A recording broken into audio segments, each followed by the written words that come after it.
A Texas woman has been sentenced to 5 years in prison after being found guilty of attempting to drown a young Muslim child in a shocking hate-driven attack. The case, which drew widespread outrage, has underscored the ongoing concerns about Islamophobia and hate crimes in the United States. According to court documents, the incident occurred at an apartment complex pool in suburban Texas. Witnesses testified that the woman, reportedly under the influence of alcohol, targeted a Muslim family and singled out 2 young children who were wearing traditional attire. Authorities said she forcefully attempted to submerge a toddler underwater while shouting anti-Muslim slurs. The attack was only stopped when bystanders intervened, pulling the child to safety and restraining the woman until law enforcement arrived. The child, just 3 years old at the time, survived but was left traumatized along with his family. Prosecutors described the event as an act of hate-fueled violence, arguing that the defendant intentionally targeted the victims based on their religion.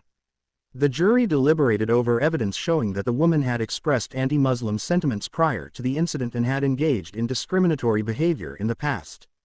During sentencing, the judge highlighted the gravity of the crime, stating that attempting to harm an innocent child because of their faith was a reprehensible act that goes against every principle of justice and humanity. While prosecutors had pushed for a longer sentence, the 5-year prison term was viewed as a strong statement against hate crimes, particularly those involving vulnerable victims. Civil rights organizations and Muslim advocacy groups welcomed the sentencing but emphasized that the case highlights the urgent need for stronger protections against hate crimes. The Council on American Islamic Relations (CAIR) issued a statement condemning the attack and urging authorities nationwide to take Islamophobic violence seriously. No child should ever fear for their life simply because of their religion, CAIR noted. For the victim's family, the verdict brought a measure of relief but also renewed fears about their safety in America. The child's mother told reporters that the attack had shaken their sense of belonging, even as they hoped justice would deter others from committing similar crimes. "We came here for peace and safety," she said. But this incident showed us how dangerous hate can be. The case has reignited debates over the rise in anti-Muslim sentiment across the United States. Data from the FBI has shown an increase in reported hate crimes against Muslims in recent years, often tied to broader social and political tensions. Experts warn that children, women in hijabs, and visibly Muslim families remain frequent targets of harassment and violence. While some community members have expressed disappointment that the sentence was not harsher, others believe it sends a crucial message that crimes motivated by hate will not be tolerated. Advocates are calling for continued education, stronger hate crime legislation, and community outreach programs to combat bigotry at its roots.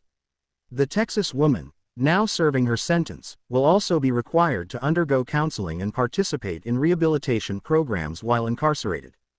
Upon release, she will face probation and restrictions designed to prevent further contact with the victims.